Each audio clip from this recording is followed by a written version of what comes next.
Hi friends, welcome to our channel. Friends, మనందరికీ సుదర్శన చక్రం గురించి తెలుసు. సుదర్శన చక్రానికి ఎవరన్నా ఏదైనా అనుకున్నది చెప్పేస్తే ఇంకా శత్రువుల్ని అంతరం చేసే వరకు మాత్రం సుదర్శన చక్రం వెనక్కి రాదు. అలాంటి సుదర్శన చక్రాన్ని ఒక్కసారి హనుమంతుడు ఓడించాడు. అదేంటో ఇప్పుడు వీడియోలో తెలుసుకుందాం.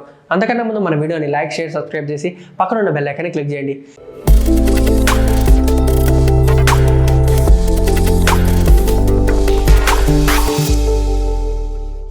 సుదర్శన చక్రానికి ఒకరోజు గర్వం ఎక్కువైంది.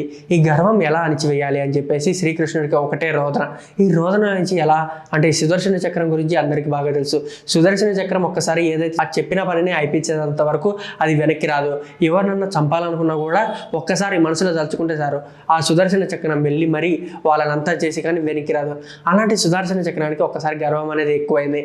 ఎంతలా అంటే నన్ను మించిన వారు ఎవరు ఉండరు, నేను చెప్పింది అంటే నేను మీలాగా ఎవరి మాట వినను అని చెప్పేసి బాగా గర్వం ఎక్కువైనప్పుడు శ్రీకృష్ణుడికి ఒక ఆలోచన వచ్చింది. నువ్వు నా మాటే వినట్లేదు కదా అని చెప్పేసి బాగా రోదనలో ఒకసారి హనుమంతుడిని పిలిపించాడు. హనుమంతుడిని పిలిపించగానే హనుమంతుడు ఏమనుకున్నాడు, నాకు శ్రీకృష్ణుడు ఎవరు తెలియదు కదా అని అనుకొని సరే పొయ్యొచ్చు చూద్దాం అని చెప్పేసి హనుమంతుడు అనుకున్నారు. హనుమంతుడు ఇట్లా అశోకవనంకి వచ్చి పూలని పండ్లను అన్నింటినీ చూసి పండ్లను తింటూ చెట్లన్నింటినీ ఎట్లా విచ్చలవిడిగా పీకేస్తుంటే అందరూ అక్కడ ఉన్న వాళ్ళని శ్రీకృష్ణుడికి చెప్పారు. ఎవరో ఒక వానరుడు వచ్చి ఇట్లా చెట్లని పళ్ళని అన్నింటినీ నాశనం చేస్తున్నాడు అంటే శ్రీకృష్ణుడికి అర్థమైంది. ఏమని, ఇట్లా అన్ని నాశనం చేసేది హనుమంతుడే కదా, ఇలాంటి చిలిపి పనులు హనుమంతుడు తప్ప ఎవరు చేయరు కదా, సరే శ్రీకృష్ణుడు పిలుస్తున్నాడు అని చెప్పేసి హనుమంతుడిని పిలుచుకరండి అని చెప్పేసి అక్కడున్న వారికి చెప్పారు. అక్కడున్న వారు హనుమంతుడి దగ్గరికి వెళ్ళి మిమ్మల్ని ఇట్లా శ్రీకృష్ణుడు పిలుస్తున్నాడు అని చెప్పేసి హనుమంతుడిని అనగానే హనుమంతుడు అప్పుడు ఒక మాట అంటాడు, నాకు నా ప్రభు అయిన శ్రీరాముడు తప్ప ఎవరు నాకు తెలియదు, ఆ శ్రీకృష్ణుడు కూడా ఎవరో నాకు తెలియదు, నన్ను క్షమించాడు అని చెప్పేసి అనగానే అక్కడున్న వారందరూ వెళ్ళి శ్రీకృష్ణుడితో అదే మాట చెప్పారు. అప్పుడు శ్రీకృష్ణుడు ఏమన్నాడంటే, సరే నీ ప్రభు అయిన శ్రీరాముడు పిలుస్తున్నాడు, మీరు రండి అని చెప్పేసి ఆ వానరుడికి చెప్పమని చెప్పేసి వాళ్ళు చెప్తే అలాగే హనుమంతుడితో ఈ మాట చెప్తారు. ఏమని, మీ ప్రభువైన శ్రీరాముడు మిమ్మల్ని పిలుస్తున్నాడు, మీరంట రండి అని చెప్పగానే హనుమంతుడు వెళ్ళి శ్రీకృష్ణుడి మందిరం ముందు నిలబడితే అక్కడ ఒక సుదర్శన చక్రం తిరుగుతూ ఉంటుంది.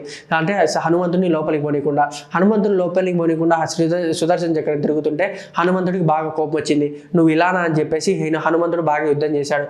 యుద్ధం చేసిన తర్వాత ఇంకా చూసినంతసేపు చూసి తన సహనం నశించిపోయి అంటే హనుమంతుడి ఓపిక నశించిపోయి హనుమంతుడు తన నిజ స్వరూపం బయటపెట్టి ఆ సుదర్శన చక్రాన్ని తీసుకొని నోట్లో పెట్టుకున్నాడు. నోట్లో పెట్టుకుని తర్వాత శ్రీకృష్ణుడి దగ్గరికి వెళ్ళాడు. శ్రీకృష్ణుడి దగ్గరికి వెళ్ళగానే నమస్కరించి అయ్యా మీరు శ్రీకృష్ణుడు అని చెప్పేసి హత్తుకొని హనుమంతుడు శ్రీకృష్ణుడితో బాగా పలకరింపులు అయితే జరిగింది. తర్వాత శ్రీకృష్ణుడు ఒక క్వశ్చన్ అడిగాడు. ఏమని, నేను సుదర్శన చక్రం నీకు బయట ఒకటి ఉంది కదా, అది నీకు అడ్డు రాలేదంటే అడ్డు వచ్చింది, కానీ దాన్ని నేను మింగేసాను, నా నోట్లో ఉందని చెప్పేసి ఆ సుదర్శన చక్రాన్ని నోట్లో నుంచి తీసి మళ్ళీ శ్రీకృష్ణుడికి ఇచ్చాడు. అప్పుడు అర్థమైంది సుదర్శన చక్రానికి ఉన్న గర్వం అంతా అప్పుడు అణిచిపోయింది. ఏంటి, సుదర్శన చక్రం కంటే గొప్ప వ్యక్తుడు ఉన్నాడు లోకంలో, నేను గొప్ప దాన్ని కాదని చెప్పేసి అప్పుడు అర్థం అవడంతో ఆ సుదర్శన చక్రానికి అప్పుడు అనేది గర్వం అణిగింది. దీనివల్ల తెలుసుకోవాల్సింది ఏంటంటే ఎంత గర్వంలో ఉన్నా మనకంటూ గర్వంగా అంటే మనకంటూ గొప్పవారు ఎవరో ఒకరు ఉన్నారని చెప్పేసి దీని ఒక నీతి. సో ఫ్రెండ్స్, తెలుసుకున్నారు కదా సుదర్శన చక్రంలా గర్వంగా ఉంటే ఏం జరుగుతుందో. సో ఇలాంటి మంచి మంచి వీడియోల కోసం మా ఛానల్ని సబ్స్క్రైబ్ చేయండి.